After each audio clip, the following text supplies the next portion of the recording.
আজকে আমি রান্না করেছি পাঙ্গাস মাছের হালকা পাতলা একটা ঝোলের রেসিপি। চলো তোমাদের সাথে সেটাই শেয়ার করি। ফার্স্টে আমি মাছটা ভাজি করে নেওয়ার জন্য একটা কড়াইতে তেল দিয়ে, সরিষার তেল দিয়ে মাছগুলো একে একে সব সুন্দর করে ভেজে নেব। আমাদের জাতীয় মাছ পাঙ্গাস, এটা অনেকেই খেতে পছন্দ করে, বাট সামনাসামনি কেউ বলে না।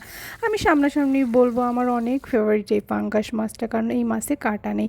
তারপরে মাছগুলো আমি উল্টিয়ে পাল্টিয়ে খুব সুন্দর করে ভেজে নেব। অনেকে আছে বলে গরিবের মাছ, তাই তারা খেতে চায় না, অথচ তারা কিন্তু গোপনে গোপনে তারাও পাঙ্গাস মাছটা খুব পছন্দ করে, বাট তারা সামনাসামনি কেউ বলতে চায় না। আর সামনাসামনি বললেই কি ভাই, যে যার টাকা দিয়ে খাবে।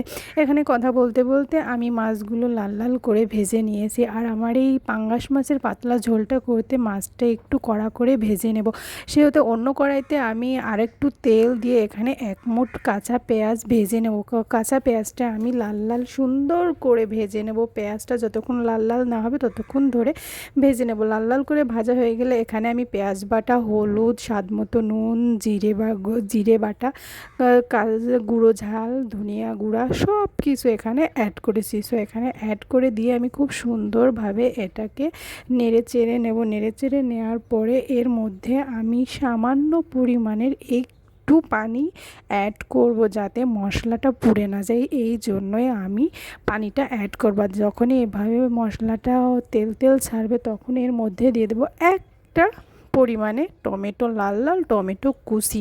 আর এই টমেটো কুচিটা দেওয়ার কারণ যাতে তরকারির স্বাদটা একটু বাড়ে, যেহেতু এখানে পাতলা ঝোল হবে। সো ঝোলের মধ্যে বেশি কিছু না, টমেটো আর ধনিয়া পাতা দেবো, এটাই জাস্ট। তো এখানে কষানো হয়ে গেলে এর মধ্যে আমি ঝোলের পানিটা দিয়ে দেবো। যে যতটুকু পরিমাণ ঝোল রাখবে তার থেকে একটু বেশি দিয়ে জাল দিয়ে কমিয়ে দিলেই হয়ে যাবে আমাদের হালকা পাতলা জাতীয় মাছের ঝোলের তরকারি, যেটা পাঙাশ মাছের ঝোলের তরকারি। এখানে ফুটিয়ে গেলে আমাদের জাতীয় মাছ পাঙ্গাসটা এখানে দিয়ে দেবো। একটা একটা করে এক টুকরো করে করে এখানে দিয়ে দেবো। আবার যে কয়টা মাছ লাগবে আমি সে কয়টা দিয়ে দিয়ে এখানে খুব সুন্দরভাবে আমি জালটা দিয়ে নেড়ে চেড়ে নিচ্ছিলাম। খুব সুন্দরভাবে এখানে জাল দিয়ে নেড়ে নিচ্ছিলাম। নেড়ে নেওয়ার পরে এখানে আমি ঝোলটা যাতে আরও একটু গাঢ় হয়, তার জন্য এখানে আমি অ্যাড করলাম বাটা মশলা। এটা একটা সিক্রেট মশলা দিয়ে বেটে দিলাম, যাতে আমাদের তরকারিটা খেতেও আরও দুর্দান্ত স্বাদ হয়। স্বাদের মধ্যে এখানে যখনই তরকারিটা আরেকটু হওয়া হওয়া ভাব চলে আসবে, তার মধ্যে আমি আরেকটা জিনিস ফ্লেভার অ্যাড করব, যেটা হলো ঘ্রাণটা আসবে, খেতেও কিন্তু দুর্দান্ত। ওই যে বললাম না, ধনিয়া পাতা আর টমেটোই হলো আমাদের মূল তরকারির। আজকে এই দুটা জিনিসই ছিল, আর মাছ, এই তিনটা উপকরণ দিয়ে আমি এই সুন্দর ঝোল, পাতলা ঝোলটা রান্না করে নিলাম। খেতে কিন্তু অনেক সুন্দর হয়, তোমরাও ট্রাই করে দেখো। দেখো ফাইনাল লুক, রান্নাটা খুব মজার হয়েছে। তোমরাও কিন্তু এই রেসিপিটা ফলো করে রান্না করে ফেলতে পারো জাতীয় মাছ পাঙ্গাস। আজকের ভিডিওটা এ পর্যন্ত। আল্লাহ হাফেজ।